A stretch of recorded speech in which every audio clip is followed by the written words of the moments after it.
السلام عليكم ورحمة الله وبركاته. الحمد لله رب العالمين، والصلاة والسلام على حبيبنا المصطفى ورسولنا المرتضى خاتم الأنبياء والمرسلين، وعلى آله وأصحابه الكرام ومن تبعهم بإحسان إلى يوم الدين. أما بعد. Ndugu zangu, leo tena ni mwendelezo wa darsa yetu ya usulul fiqh katika kitabu hiki kinachoitwa Imta'ul Uqul bi Rawdatil Usul.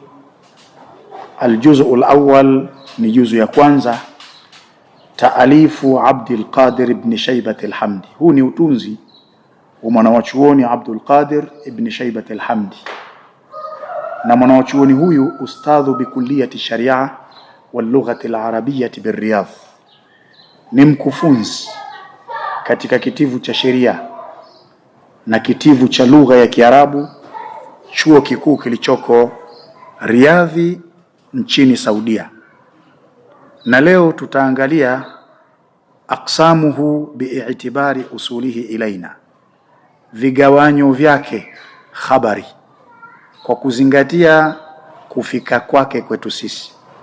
Khabari mpaka inatufikia sisi imegawanyika katika vigawanyo vingapi? Hili ndilo tunalolitazama siku ya leo. Yaqulu almuallifu, anasema mtunzi, yanqasimu alkhabaru bi'itibari usulihi ilaina ila mutawatirin wa ahad. Inagawanyika khabari kwa kuzingatia kufika kwake kwetu sisi kwenda katika mutawatiri na ahad. Kuna khabarul mutawatir na kuna khabarul ahad. Hivyo ni vigawanyo viwili vikubwa kabisa. Tutazame almutawatiru. Neno almutawatiru katika lugha, almutatabi'u ni kitu chenye kufuatana. Ukisema almutawatiru huwa fi lughati almutatabi'u, nalo neno hili katika lugha lina maana ya chenye kufuatana. Ndio utaona kule katika mustalahul hadithi wametoa mfano wakasema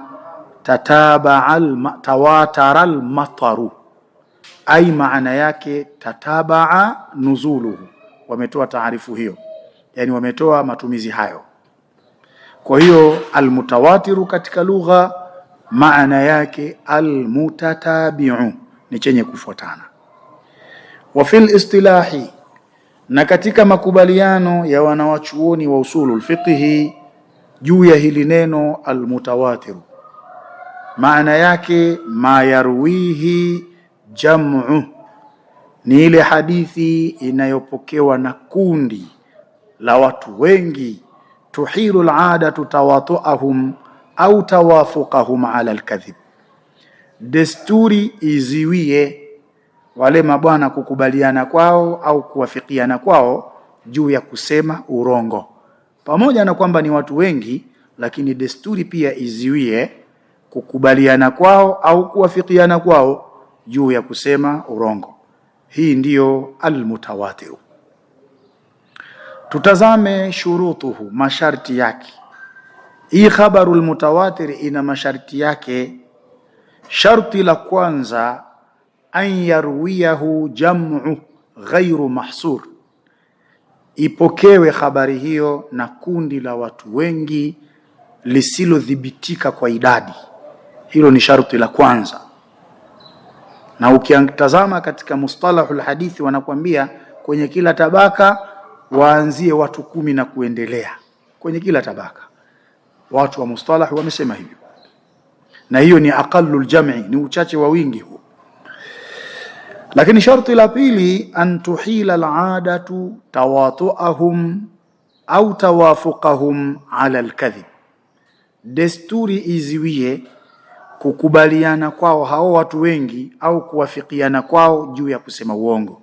Hilo ni sharti la pili.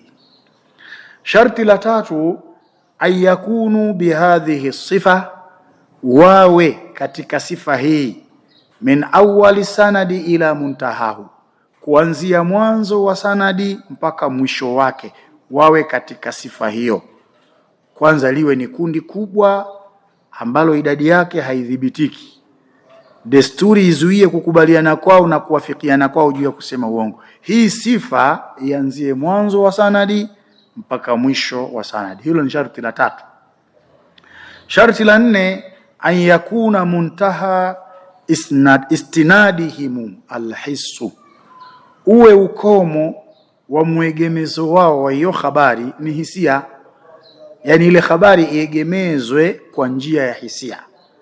Kasami'tu wa ra'aitu, kama vile mtu kusema sami'tu Rasulullah sallallahu alaihi wasallam au ra'aitu Rasulullah sallallahu alaihi wasallam, kwa sababu kusikia na kuona ndio hisia yenyewe. Nilimsikia mtume, nilimuona mtume. Iwe hivyo. Yakitimia masharti haya 4, ndipo pale habari inakwenda kuitwa kuwa ni khabaru almutawatir. Leo pia tutaishia hapa, lakini somo linalofuatia tutasoma almutawatiru yufidu alilma. Mutawatir inafidisha elimu. Yani habari yoyote ambayo ni mutawatiri inafidisha elimu, haifidishi dhana.